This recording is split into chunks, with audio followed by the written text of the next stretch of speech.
Now we're going to talk about contractors because typically, if you're going to buy a house, you're going to buy one that needs some work. And I'd rather buy one with a messed up kitchen because I want to put a new one in anyways. So I want to buy one that has pretty damaged so that I can fix it up and get it into the condition that I want it for a long time. So I'm going to buy one that's distressed, and then I'm going to pick a contractor to fix the house. So if you found a realtor that works with investors, they will have contractors. So that's your first place to look. And then you want to talk to those contractors, ask them how many people work on their crew, if they work with investors, maybe they have two crews, how many houses a month that they fix. You know, the guy that I just recently met has two crews. They fix 3 to 4 houses a month. They have backhoes and little mini excavators. They can do plumbing. The only thing they can't do is furnaces. So, right now I'm testing them out. I asked him for a repair bid. He got me one promptly. It looks professional. So that's kind of your first clue. If they don't call you back, they can't get you a repair bid. It looks like they wrote it on a piece of scratch paper. It's probably not the guy for you or the contractor for you. So look there first for a realtor. Also, your property manager will know people because they're constantly fixing houses.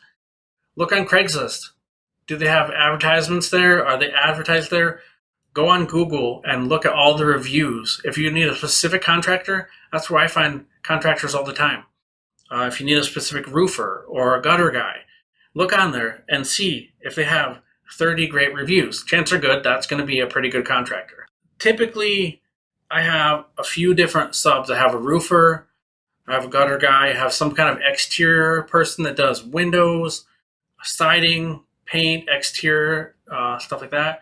And then you'll have interior contractors that maybe have a separate plumber. Probably in the small market like this, you're going to find one contractor that will do all the interior work. Maybe not the HVAC. They will have their own subs that they use. So that's what you want to do. And you probably want to get 2 to 3 bids in the beginning. And don't pick the cheapest one. That may not be your best contractor. See if you can see some of their work. The contractor that we just used said, would you like to come see, a project I finished up a couple months ago at my mom's house or wherever it was. You'll get a general feel for if they're proud of their work and what they do by doing that as well.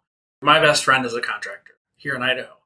And so I introduced him to this middle market that I work in, and I helped him purchase a couple houses. So we go there together as a team, and I help him, and we fix these houses together.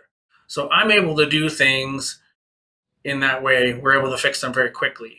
So it's kind of a little niche. Like I brought him in as a member of my team in this market to say, here, I will help you, show you how to buy rentals and create your own personal net worth. If you help me fix my houses, and I'll help you fix yours.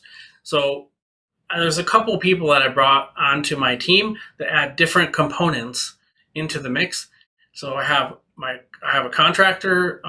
Another guy is a licensed plumber that we bring in. He's another friend of ours. My business partner here in Idaho as well buys houses there. He adds a different element, a different component. We have a wholesaler friend of ours that's really good at marketing that we brought in as well, and he bought a couple houses there. So I kind of built my own team out of some of my best friends. So you could consider doing that as well if your friends have certain skill sets that are unique to the business. So something to think about as well. I've seen thousands and thousands of houses. Some things are okay, right? We went in one a couple weeks ago, and there was a lady passed out on the floor in the living room with a fifth of vodka right by her head, and she never moved the whole time we were there. And her boyfriend or husband was in there showing us the house. We had to step over her to go into the kitchen. Like, you see crazy things, right? Another one, there was 9 cans of bed bug spray. So, and just sometimes it's really filthy. And, so I think what you'll find is that certain things are okay. Like if a carpet's dirty, you can replace it. You rip it out, you put in a vinyl plank. If the foundation's broken, it's probably not a good house to buy because that's really hard to fix. But if the roof's old, you can buy a new roof. So that's a one phone call kind of a thing. So I think that really, as you get into this and as you dig in a little bit more, find ones in the beginning that are fairly easy to fix, and don't be afraid to pay a little bit more for them. It's just going to make your life so much easier. But as you get into them more and more, one of the houses that my contractor's buying is $14,000, but he knows how to fix it. And so we can go in there and jack up the floor and level it out. It's just a small little grandma house. It's maybe 600 square feet. It's pretty small. And it just happened to be a really good value. So we're going to shine it up and get a new tenant in there.